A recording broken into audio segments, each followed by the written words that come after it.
Ian, it's Mike with 3G at the barn. I just wanted to kind of fill you in where things stand as of today, Friday.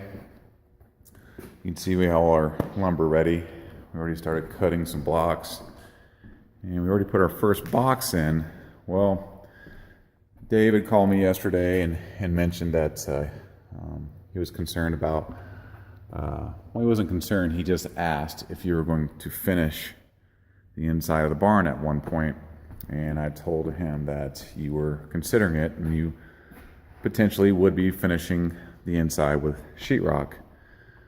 So you can see how we put the 2x6 flush with the microlam, the beam that we're using as a header. Well, what we're kind of running into is you can see the gap between here and then you got the outside of the siding, however thick the siding is, which I don't know for sure how thick it is. But anyways, you can see how that's kind of throwing a wrench into things. And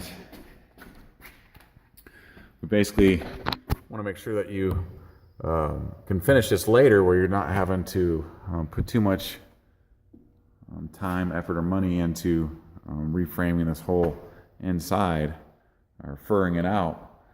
And what we're kind of running into, I'll put a level on this beam. I'm sorry about my camera. Oh my goodness. It's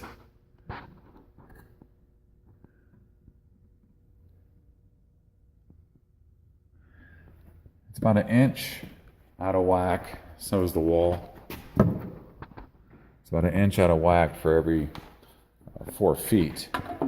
So it's pretty significant. So, and that's, the inch is a minimum. It actually kind of changes a little less, a little more. So it fluctuates. So what we're trying to figure out is when we set the window, obviously, you know, when you're framing a wall, you want to frame it square, plumb, level, which the window is going to attach to the framing, so everything follows in that same way. And with this wall not being perfectly plumb, it's causing a little bit of a snag here.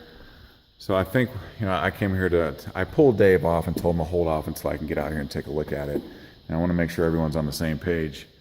So I'm back here on Friday and I'm taking a look at what's going on here.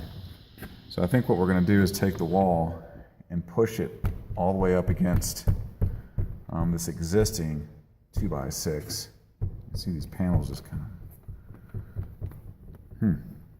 We're going to push it up against this 2x6 all the way, put it up as tight as we can, square it up as much as we can, and then whatever happens with this, you know, as far as not being flush, which it's not going to be flush anymore, it's going to kind of hold back, you know, 3/4 of an inch or so. And unfortunately, I think if you do finish the inside, you are going to have to fur out these walls to make them straight, which probably not too big of a surprise to you, but we're trying to avoid that. But I don't think that's going to happen because we have to focus on the outside and making sure that the windows are going to line up as flush, square, level, plumb as possible. So again, we're going to take this, push it up to this. And when we get ready to cut this panel out, we're probably going to have to put a furring strip on here to match this level. So we'll have to put furring strips on the entire perimeter of the box or the frame. And then as far as the way that the windows are going to sit, they're probably going to be slightly cockeyed, and we're going to try to adjust, hide, or ease the edges a little bit by, and we're going to do some furring and some cocking, and you know, that's all I know to do.